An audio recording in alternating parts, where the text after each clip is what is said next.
भारत की लोकसभा में महिलाओं के 33% आरक्षण बिल को 2/3 बहुमत की कमी के कारण बिल पास नहीं हो पाया, जिसको लेकर पूरे देश में भाजपा के द्वारा विरोध जताया जा रहा है। और इसी के तहत मध्य प्रदेश की पूर्व कैबिनेट मंत्री भाजपा विधायक उषा ठाकुर ने इसे काला दिवस बताया और कांग्रेस को महिला विरोधी विपक्ष बताते हुए विरोध जताया है। वहीं दरअसल लोकसभा में महिला आरक्षण बिल नारी शक्ति वंदन अधिनियम 2023 लाया जा रहा था, लेकिन 2/3 बहुमत नहीं मिलने के कारण वह पारित नहीं हो पाया, जिसमें 2029 से लोकसभा और विधानसभाओं में महिलाओं को 33% आरक्षण की बात कही गई थी। इसी के साथ अभी तक लोकसभा में 543 सीट है, जो कि बढ़कर 850 की जाना थी। बिल के समर्थन में 298 और विपक्ष में 230 वोट डाले, जो कि 2 से 3 की कमी से पारित नहीं हो पाया। वहीं बिल को लेकर मध्य प्रदेश की पूर्व कैबिनेट मंत्री और भाजपा विधायक उषा ठाकुर ने कहा कि महिलाओं के सशक्तिकरण के भाजपा हमेशा से बात करती आई है और इसी कारण से आज इतने वर्षों से विधायक हूं और महिलाओं को और समाज के लिए काम कर रही हूं। लेकिन हम महिलाओं को शक्ति देना चाहते हैं, लेकिन विपक्ष कांग्रेस और उनसे जुड़ी हुई पार्टियों ने जिस तरीके से लोकसभा में विरोध जताते हुए बिल को पास नहीं होने दिया, उससे लगता है कि वह महिलाओं के विरोधी है। यह कहने में भी अतिशयोक्ति नहीं होगी कि आज महिलाओं का आरक्षण नहीं मिलने के कारण काला दिवस है। कल लोकसभा में जो हुआ वह पूरे देश ने देखा कि नारी शक्ति के सम्मान में विपक्ष ने कितने वोट डले। आज ऐसी ही एक नारी शक्ति जिन्होंने अपना पूरा जीवन नारी शक्ति के सम्मान और देश प्रेम और देशभक्ति और देश हित में गुजार दिया, ऐसी नारी शक्ति विधायक उषा ठाकुर जी के साथ में हम उनसे बात करेंगे किस तरीके से बिल को मानती है। यदि कल बिल पास नहीं हुआ, आपने पूरा जीवन जो है नारी शक्ति गायत्री मंत्र देकर गायत्री मंत्र का पाठ करवाकर महिलाओं को उत्थान करने का काम किया, सशक्त बनाने का काम करती हैं। कल एक बिल पास नहीं हुआ, आपके मन में क्या सवाल उठते हैं?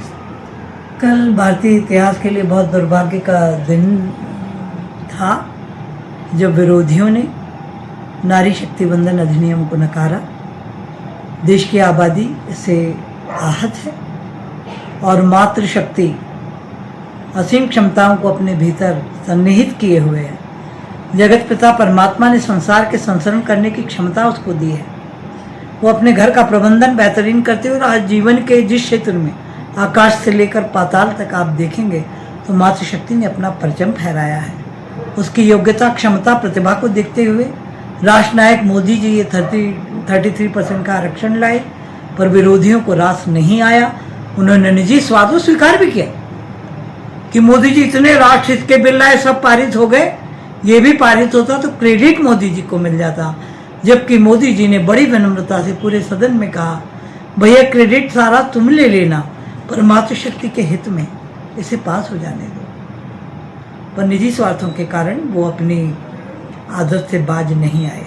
दीदी, अगर कल ये बिल पास हो जाता तो नारी शक्ति को आप कहाँ देखती थी? क्योंकि आप खुद नारी हैं, आप इतना जो है कि इतने सालों से समाज सेवा से जुड़ी हुई है, कहाँ जाती है अगर ये पास हो जाता तो? देखिए, निश्चित रूप से यदि बिल पास होता तो जो महिला है वो सफलता के आसमान को छूती, उसके उत्साह में वृद्धि होती, उसको काम करने का और आनंद आता।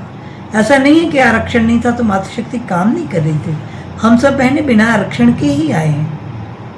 अपनी मेहनत, अपने काम के बल पर हमारे संगठन ने हमको जिम्मेदारियां सौंपी है और हमारा संगठन तो आज भी, संगठन में भी हमको 33% आरक्षण दिया है और हमारी पार्टी तो हमारी बहनों को आगे बढ़ाएगी, उनको मौका देगी। क्या बीजेपी अब वो जो नारी ने बिल का विरोध किया उसको घर घर तक पहुंचाने का काम करेगी? इन लोगों ने विरोध करा है, देखिए आप किस तरीके से इस तरह के विरोध के प्रदर्शन। देखिए, ये एक विषय जनमत का था, अब इसको तो जनता जनार्दन आंदोलन बनाएगी और घर घर इस बात की अलख जगाएगी कि कैसे इन्होंने महिलाओं के हितों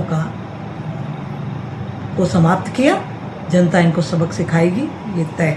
वहाँ पर प्रियंका गांधी भी थी, वो भी एक नारी थी, लेकिन उन्हीं की जो पार्टी से जुड़े हुए लोगों ने विरोध किया, उन्होंने भी जो इसका सदन में काफ़ी विरोध किया। क्या कहना चाहेंगे? देखिए, जिन लोगों के लिए स्वार्थ ही सर्वोपरि हो, निजी स्वार्थों के लिए, तो इन लोगों ने देश को कहाँ से कहाँ पहुँचा दिया और आज यही वजह है कि वो कहीं भी दिखाई न देने की स्थिति में है, धीरे धीरे पतन की ओर अग्रसर है। उनकी सच्चाई को देश की आबादी ने देखा, वो इन्हें क्षमा करने वाली नहीं है। ये थी हमारे साथ फायर ब्रांड कहने जवाबों से अपने सवालों के जवाब देने वाली उषा ठाकुर जी, जो कि पूरे देश में नारी शक्ति के रूप में काफ़ी पहचानी जाती है। इंदौर से जन प्रकाशन के लिए चक्की।